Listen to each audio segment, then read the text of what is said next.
Guys, welcome to my channel and how to download graphic card driver. So first you have to come gigabyte.com website and go to right side, just search button and enter your model number of motherboard. Enter B860ME, then hit enter. Then click to product.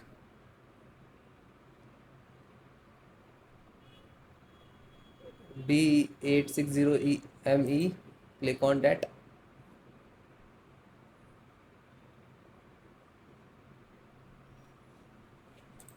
Then click to support.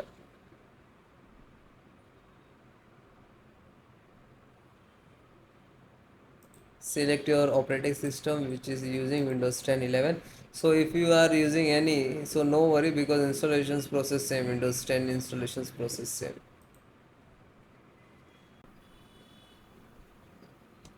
LAN driver,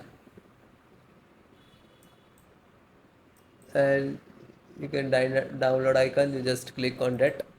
After download it will start downloading.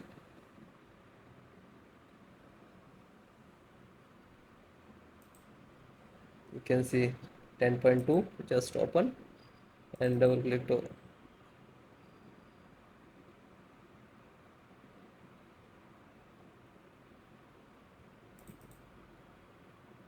then click to yes.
So it will close automatically. This is installed.